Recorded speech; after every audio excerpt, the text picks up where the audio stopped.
വാഷിംഗ്ടണിലെ ഒരു ഗ്രാമത്തിൽ 2 ആഴ്ച കൂടുമ്പോൾ ഒരു വിൽപ്പന ചന്ത നടത്താറുണ്ട്. അവിടെ ഒരു കർഷകൻ പുതിയതായി വിരിഞ്ഞ താറാവ് കുഞ്ഞുങ്ങളുമായി വന്നു. അന്നത്തെ ചന്ത കഴിഞ്ഞപ്പോൾ എല്ലാവരും പോവാൻ തുടങ്ങി. വിരിഞ്ഞ മുട്ടകളിൽ ഒരെണ്ണം മാത്രം ബാക്കിയായിരുന്നു. കർഷകൻ അത് ശ്രദ്ധിക്കാതെ വിരിയാത്ത മുട്ടയെടുത്ത് കുപ്പത്തൊട്ടിൽ നിക്ഷേപിച്ചു. ഇതൊക്കെ വീക്ഷിച്ചുകൊണ്ടിരുന്ന ഒരു പയ്യൻ ആ മുട്ടയെ കുപ്പത്തൊട്ടിൽ നിന്നെടുത്തു. അവൻ അതിനെ രഹസ്യമായി വീട്ടിലേക്ക് കൊണ്ടുപോയി. ആ മുട്ട വിരിയാൻ ആവശ്യമായൊരു ഇൻക്യുബേറ്റർ അവൻ സ്വയം നിർമ്മിച്ചു. ഈർപ്പം നിലനിർത്താൻ അവൻ അതിൽ വെള്ളം സ്പ്രേ ചെയ്തു കൊടുത്തു. 2 ദിവസം കഴിഞ്ഞിട്ട് മുട്ട വിരിഞ്ഞില്ല. അവനും അച്ഛനും കൂടി ഒരു ദിവസം ക്യാമ്പിങ്ങിന് പോയി. അന്നേരം ആ മുട്ട വിരിഞ്ഞൊരു താറാവ് കുഞ്ഞ് പുറത്തേക്ക് വന്നു.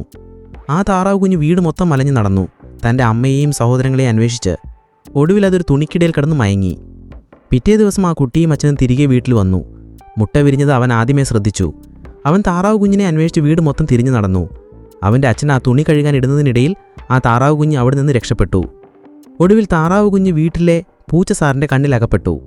പൂച്ച അതിനെ പിടിക്കാനായി ഓടാൻ തുടങ്ങി. താറാവ് കുഞ്ഞിനെ പൂച്ച പിടിക്കുന്നതിന് മുന്നേ അവൻ ഓടിയെത്തി അതിനെ രക്ഷിച്ചു. പക്ഷെ താറാവ് മുട്ടയെ മകൻ മോഷ്ടിച്ചതറിഞ്ഞ അവൻ്റെ അച്ഛൻ ആ താറാവ് കുഞ്ഞിനെ തിരികെ ഏൽപ്പിക്കാൻ കർഷകൻ്റെ അടുത്തേക്ക് പോയി. ഹൃദയവേദനയുടെ ആ കൊച്ചുപയ്യൻ ആ താറാവ് കുഞ്ഞിനെ കർഷകനെ ഏൽപ്പിച്ചു. ഒടുവിൽ താറാവ് കുഞ്ഞ് തൻ്റെ സഹോദരങ്ങളോടൊപ്പം ചേർന്നു. അവൻ്റെ അച്ഛൻ ചെയ്തതല്ല ശരി. വീട്ടിൽ വന്ന് പഴയ പോലെ അവൻ ഒറ്റയ്ക്ക് കളിക്കുകയായിരുന്നു. അപ്പോഴതാ നമ്മുടെ താറാവ് കുഞ്ഞ് അവിടെ നിൽക്കുന്നു. കൂടെ അവൻ്റെ കുഞ്ഞു സഹോദരങ്ങളും ഓടിക്കളിച്ച് വന്നിരിക്കുന്നു. അവനെ വളരെയധികം സന്തോഷമായി. അവൻ്റെ അച്ഛൻ ആ താറാവ് കുടുംബത്തെ മൊത്തം അവനായി വാങ്ങിക്കൊണ്ടുവന്നു. അവർ സന്തോഷത്തോടെ ദീർഘകാലം അവിടെ ജീവിച്ചു.